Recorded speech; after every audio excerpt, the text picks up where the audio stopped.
Inaamin ko na mali yung pagka-swerving. Hiyang-hiya na po ang aking pamilya, pati mga classmate ko. So parang pinapalabas niya, babayaran ko po yun kasi pinapa-estimate daw po nila yung coaster sa kasa. Pasigaw po yung kunin daw po niya yung lisensya ko.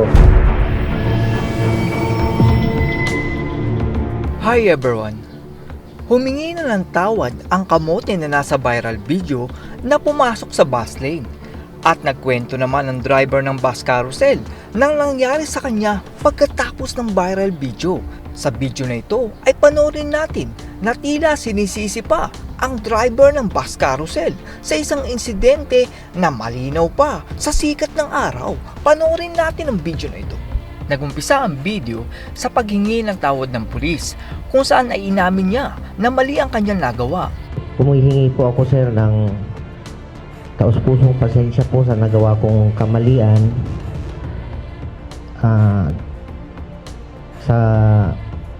Lalong-lalo na po sa driver ng bus. Inaamin ko na mali yung pagka-swerving ng sasakyan na yung coaster ng PNP papunta sa kaliwa.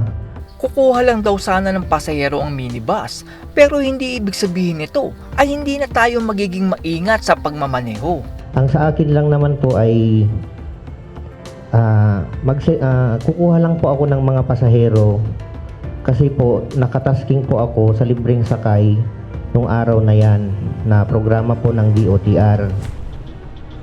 So in bad faith, ipinasok ko yung sasakyan, yung coaster po sa bus lane at naabutan yung hulian ng coaster kaya medyo nagkaroon ng gasgas sa gian. Tila sinisisi naman ang nag-video dahil naging kahiyahiya daw siya. Pero kung walang video ay malamang sa malamang na nakalusot ang taong ito. So tungkol naman po sa sa nag-video, hiyang-hiya na po ang aking pamilya, pati mga classmate ko.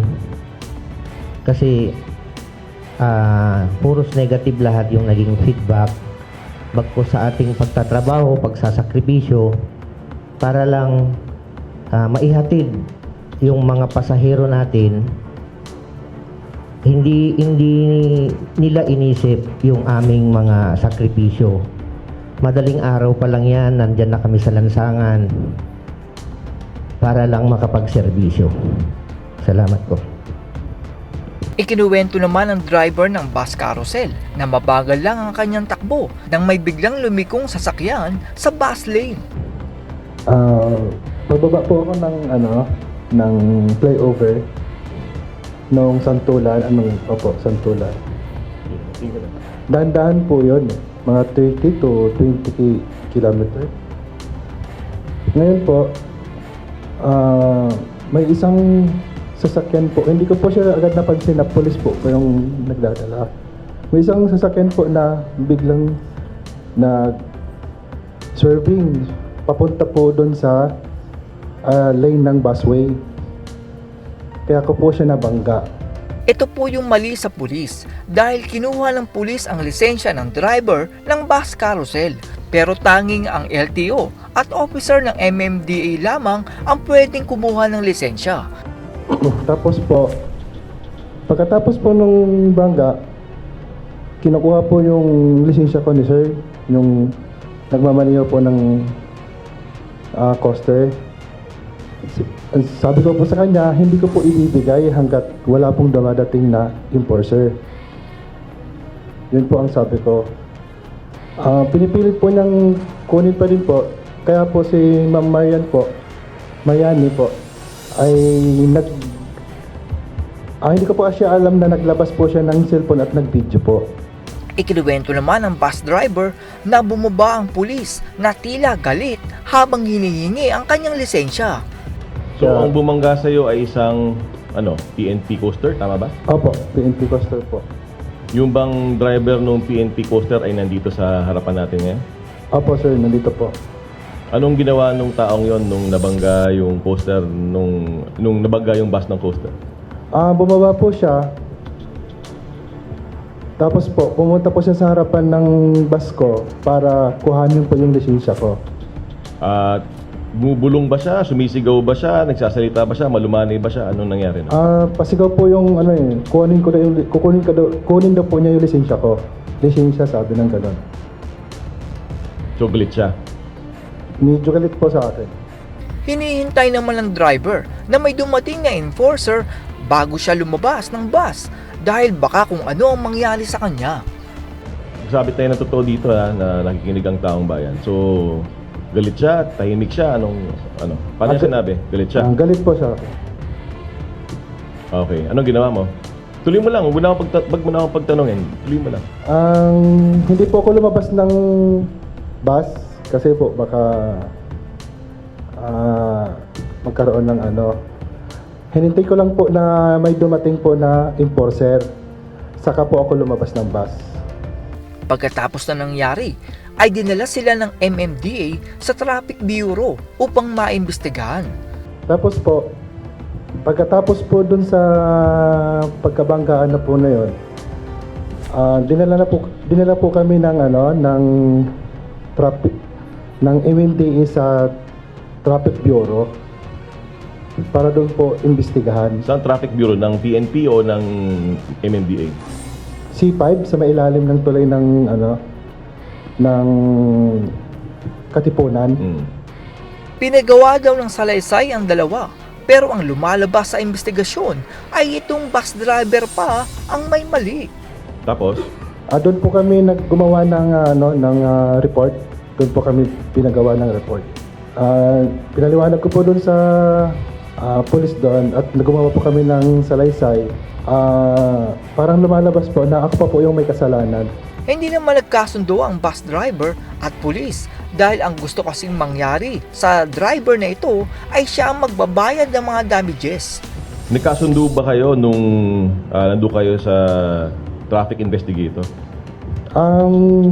Hindi po kami nagkasundo na ang gusto po kasi nilang mangyari. Sino nila? Sino nila? Si Sir. Sino sir? Si Jennifer po.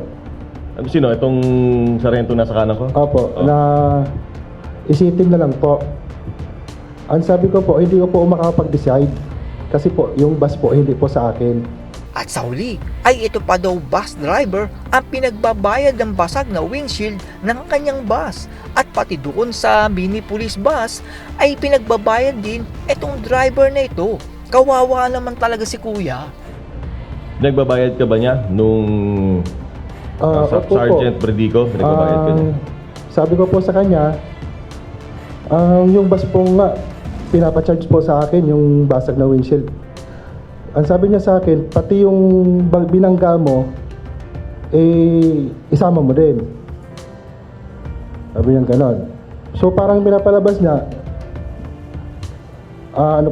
babayaran ko po yun kasi pinapa-estimate daw po nila yung coaster sa kasa. Yun po ang sabi sa akin. Sabi ko, tingnan lang po natin yung CCTV camera ng MMDA. Kung sino po talaga ang may mali. Yun po ang sabi ko sa kanya. Para malinaw, pinapabayaran sa'yo ni Sergeant Bredico yung damage dun sa coaster na di umano'y kasalanan mo. Tama? Opo. Ayon naman sa direktor ng PNP, ay aminado siya na merong pagkakamali ang police minibus at pati ang driver ng bus carousel. Ayan po, naka 45 degrees siya. Yun lang. That window alone, nasa lang yan, nasa 1 meter. Hindi po natin ma-discount yung kung ano man ang nasa isipan ng dalawang drivers that time. So, ang video po ang nagsasabi. Ako mismo, convinced ako na may pagkakamali ang aming driver. May pagkakamali rin si bus. Pero yung window, kasi talagang habulan yung window niya eh. Hindi na ang aming driver eh. Simpleng problema lang daw ito at buti na lang ay walang nadisgrasya. Pero ang akin paano kung hindi nakapreno ang bus carousel? accordingly, mayroon daw pag-uusap na ginawa. Because napakasimple po ng problema. Pasalamat po tayo at walang nadisgrasyang tao. Traffic accident na po ito. But the thing is, may nangyari po eh. So we have to act accordingly. Ipinakita naman ng direktor kung ano dapat ang naging asal ng pulis sa viral video at posibleng naayos agad ang problema. Ang driver natin na pulis at kinapusap niya yung driver ng bus, partner, may aksidente tayo. Hindi naman natin maiwasan to. Pasensya na. Tatawag lang po ako ng proper policeman, which is the traffic sector of the QCPD, to investigate the traffic accident. At sinabi na niya sana doon sa mga riding commuters, Ma'am, Sir, pasensya na po sa abala, nagkaroon po tayo ng aksidente, hindi naman natin kagustuhan to, pasensya na po sa abala, kasi tapos na sana. At sa huli ay sinabi ng direktor ang pagkakamali ng pulis sa viral video. Kanya lang, instinct ng uniforme namin, may authority, yun, lisensya, yun ang problema. At sa huling part ng video na ito ay tingnan natin kung paano ang tila delikadong pagliko ng police minibus papunta dun sa bus lane.